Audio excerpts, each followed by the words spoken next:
Salut les apprentis photographes. Aujourd'hui on est en Malaisie à Kuala Lumpur et je voudrais vous parler de la solitude en photo et plus précisément de pourquoi on a besoin d'être seul pour prendre des photos.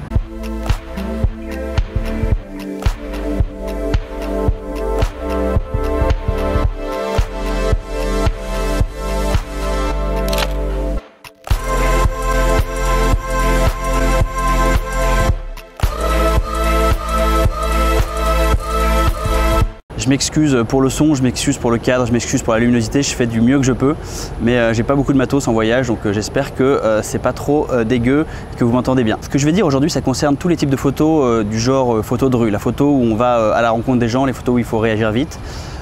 Tous ces types de photos qui sont des types de photos que j'affectionne particulièrement, mais ça ne veut pas dire que c'est pas vrai pour le reste. Ça veut juste dire que je ne vais pas parler de photos de paysage parce que je pratique très peu la photo de paysage, donc je me concentre sur ce que je connais. Moi, je trouve qu'il est absolument nécessaire pour faire de la photo de rue, que ce soit à côté de chez nous ou en voyage, d'être seul. J'aime pas du tout faire de la photo avec d'autres gens. J'aime bien de temps en temps aller faire de la photo en groupe avec des copains photographes et tout ça. Mais dans ces cas-là, je passe plus un bon moment avec les autres photographes que vraiment je fais des bonnes photos. C'est rare que je ressorte vraiment des trucs cool quand je vais faire de la photo en groupe. Et pourquoi ça? Tout simplement parce que moi j'ai besoin de solitude pour créer. Alors je vais vous raconter ce qui m'est arrivé ce matin parce que j'ai trouvé ça intéressant et c'est ça qui m'a fait penser au thème de cette vidéo. Ce matin je me baladais dans un quartier qui s'appelle Little India, donc c'est Brickfield au sud de Kuala Lumpur. Et donc je me balade assez lentement, je prends des photos de gens et au bout d'un moment je me suis fait interpeller par deux personnes qui prenaient leur petit déjeuner. On a discuté un petit peu dans un anglais assez approximatif. Ils m'ont invité à boire un café, je me suis assis à leur table, on a discuté un peu mais de manière très rudimentaire parce qu'on fait ce qu'on peut avec le peu d'anglais qu'on a. Moi j'ai commencé à partir du restaurant, enfin c'est une petite terrasse sur un trottoir, mais là j'ai vu que le cuisinier était en train de faire des pains qu'on appelle ici des roti canai, qui sont plus ou moins l'équivalent en Inde des parotas pour ceux qui connaissent. Donc je l'ai regardé travailler pendant un certain temps, on s'est échangé des sourires parce que lui pour le coup il parlait pas du tout anglais. Je lui ai fait signe, est-ce que je pouvais le prendre en photo? Il m'a dit oui, j'ai fait des photos de lui. Je suis resté vraiment longtemps, je suis resté peut-être 10 minutes à prendre des photos de temps en temps, mais surtout le regarder travailler. Et puis il avait l'air très content que je sois là, enfin il y avait vraiment une connivence qui s'était établie. Et puis comme je restais, au bout d'un moment il m'a dit bah viens, enfin il m'a fait comprendre par geste qu'il voulait que je vienne essayer de faire des roti canai moi-même. C'était pas Jojo parce que j'étais vraiment nul, il y a vraiment un coup de main à prendre et tout. Mais c'était trop marrant quoi, je suis entré dans la cuisine, je me suis lavé les mains, il m'a montré les gestes, les techniques, j'ai commencé à faire du pain avec lui en gros. C'est vraiment drôle, j'ai donné mon téléphone à un autre gars pour qu'il prenne une photo, donc normalement si j'arrive à la mettre, il y aura une photo de moi en train de faire des roti canai. Bref, c'était vraiment un moment sympa, mais c'est un moment qui est arrivé uniquement parce que j'avais le temps, j'avais pris le temps, parce que j'étais tout seul aussi, parce que j'étais disponible. En fait, pour moi, la solitude, c'est une manière de se rendre disponible. Imaginez, vous avez besoin de demander l'heure à quelqu'un dans la rue ou une quelconque autre information. Est-ce que vous allez aller voir un groupe de gens qui discutent de manière très animée ou est-ce que vous allez aller voir quelqu'un qui est tout seul et donc qui a l'air beaucoup plus disponible? Forcément, vous allez voir la personne tout seul. Parce qu'une personne toute seule, on se dit plus, elle va apprécier ma compagnie, elle va pas avoir de problème à ce que je la parle, je vais pas te déranger en fait. Et du coup, moi je pense que le type de photo que j'aime bien faire, le type de photo typé photo de rue on va dire en voyage, c'est des photos qui demandent énormément de disponibilité. Et ce matin, parce que j'étais disponible, j'ai pris du temps, parce que j'avais l'air disponible, la personne m'a parlé, elle m'a proposé de venir essayer tout ça. S'il avait été avec un copain, déjà j'aurais pas fait attendre mon pote, parce que moi je suis resté un quart d'heure à regarder un mec faire du pain. Avec mon pote, je serais resté une minute ou deux, puis après on serait parti, et puis on aurait discuté, puis on aurait parlé en français, donc ça aurait créé une barrière de langue par rapport aux Malaisiens qu'on avait en face de nous. Bref, tout ça fait que tous ces moments sympas seraient sûrement pas arrivés. Il n'y aurait pas eu le moment où il comprend que je suis disponible et que je suis prêt à rester, et il me dit allez, viens essayer, on va se marrer ensemble. Et donc j'ai passé un bon moment, à mon avis, parce que j'étais seul. Et ce qui est drôle, c'est que ça fait 3 jours de suite que je me balade tôt le matin, entre 7h et 9h du matin. Et ça fait 3 jours de suite que je me fais à chaque fois inviter par des gens à boire un thé, boire un café, manger un truc. Alors déjà ça signifie que les gens ici sont très très cool, ça on est d'accord. Mais je pense que c'est aussi parce que j'arrive à me mettre dans une situation de disponibilité, d'ouverture à l'autre en fait. Et c'est pour ça que la photo de voyage est si chouette.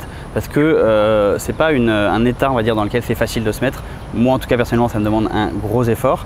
Et je suis pas capable de le faire à la maison parce que il y a le métro boulot dodo, il y a le fait qu'on est chez soi, on est beaucoup plus fermé quand on est chez soi que quand on est en voyage. On est bien d'accord, hein, c'est malheureux et j'aimerais bien être aussi ouvert à la maison que quand je suis en voyage, mais je ne pense pas y arriver, en tout cas pas systématiquement sans un gros effort. Et en ce moment, je suis en voyage en Malaisie tout seul, enfin j'habite chez un copain, mais lui il travaille la semaine, donc je le vois que le soir. En journée, je suis vraiment tout seul. Et j'ai fait des voyages récemment accompagnés, par exemple avec ma femme au Maroc en septembre. Et quand on est deux, j'ai vraiment beaucoup de mal à faire des photos. J'arrive pas à être concentré sur deux choses en même temps. J'arrive pas à me concentrer à la fois sur ce qui se passe autour de moi, sur la disponibilité que je veux me donner, et en même temps de passer un bon moment avec la personne qui est à côté de moi. Et du coup, ce que je préfère faire, c'est dire que quand je suis avec Pauline ou un copain ou n'importe qui d'autre, je suis vraiment avec eux, donc je prends pas ou très peu de photos, à part peut-être quelques photos souvenirs. Et ensuite, je m'aménage des plages perso pour moi, où je vais faire là des photos et je me donne 100% à la photo. Et globalement, toutes les bonnes photos que je prends, les photos que je garde, les photos que je vais finir par poster, que je vais garder dans mes projets, dans mes séries, c'est toujours des photos que j'ai prises tout seul, parce que être avec quelqu'un et prendre une bonne photo, pour moi, ça relève du coup de chance. En tout cas, dans ma manière de fonctionner. Hein. Oh, j'en peux plus, il fait si chaud. En plus, là, je commence à avoir le soleil dans la gueule, je m'étais mis à l'ombre, mais bon. Oui, reprenons, pardon. Je me suis un petit peu laissé aller. Oui, donc reprenons où est-ce que je voulais en venir.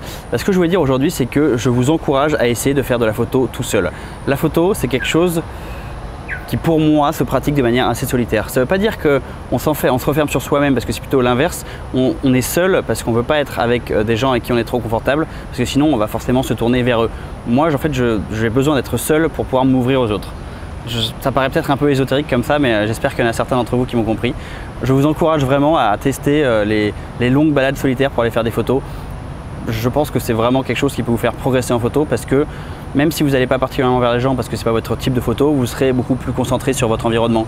Vous allez beaucoup plus ouvrir votre œil pour vous concentrer sur tel ou tel détail, ou même pour la photo de paysage. Vous allez peut-être être plus concentré sur ce que vous voyez, plus penser longuement votre photo pour vraiment la composer parfaitement, plutôt que juste vous êtes en balade avec quelqu'un, du coup vous avez une minute, du coup vous prenez la photo et vous vous barrez. Vous voyez, la photo, elle a vraiment besoin de temps, et ce temps, on a du mal à se l'accorder quand on est avec un groupe.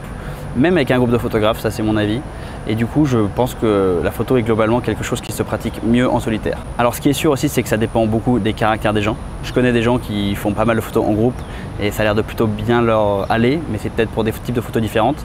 Moi, ça m'intéresse d'avoir votre retour. Est-ce que vous aimez bien faire de la photo avec des gens, alors que ce soit des gens, des proches qui ne sont pas photographes quand vous êtes en voyage, ou alors avec des copains photographes où vous allez quelque part pour faire des photos? Est-ce que vous aimez bien ça, ou est-ce que c'est quelque chose qui ne marche pas pour vous? À titre d'exemple, quand j'étais aux États-Unis, j'avais eu l'occasion de faire des photos un jour en compagnie d'un photographe de Détroit qui s'appelle Andy Shield, qui est vraiment un super photographe. Je vous encourage à aller jeter un œil. Tiens, je mettrai son Instagram si j'y pense. Et j'avais passé un très bon moment, parce que c'est cool d'échanger avec d'autres photographes, de voir leurs techniques, de discuter un tout petit peu matos, d'échanger avec eux. Ça, c'était vraiment trop bien.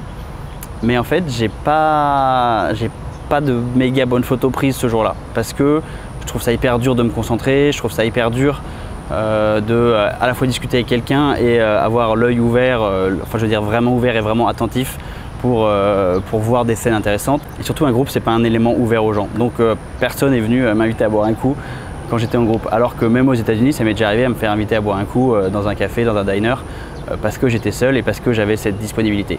Donc moi, j'ai beaucoup de mal à faire des photos dans des groupes. Donc dites-moi ce que vous en pensez, ça m'intéresse vraiment. Je sais qu'il y aura des gens qui ne seront pas d'accord, mais ça m'intéresse de savoir s'il y a des gens qui fonctionnent comme moi. Et si vous n'êtes pas habitué à faire des photos tout seul, si vous êtes habitué à faire des photos quand vous êtes en groupe ou en voyage avec votre famille, tout ça, essayez. Vraiment, prenez le temps une fois, votre prochain week-end en famille, prenez 1 heure tranquille tout seul et vous essayez. Vous allez sortir que pour faire des photos, vous vous concentrez bien et dites-moi ce que vous en pensez. Est-ce que vous pensez que c'est plus facile? Est-ce que vous pensez que c'est pas fait pour vous? Parce qu'il y a des gens, quand ils sont tout seuls, ils s'ennuient tout simplement. Ouais, dites-moi ce que vous en pensez, ça m'intéresse beaucoup. C'est tout pour cette vidéo. Alors c'est un peu le bordel parce que c'est une vidéo pas du tout préparée, tournée à l'arrache dans un petit coin de Malaisie. J'espère que le son est pas trop dégueu, j'espère que ma gueule est pas trop transpirante. En plus là, comme j'ai le soleil qui m'est arrivé sur le visage, l'exposition elle doit être n'importe comment. Bref, j'espère que c'est pas trop horrible, mais c'était une petite vidéo rapidement en direct de la Malaisie. Et nous on se retrouve la semaine prochaine pour un nouveau tuto. Salut!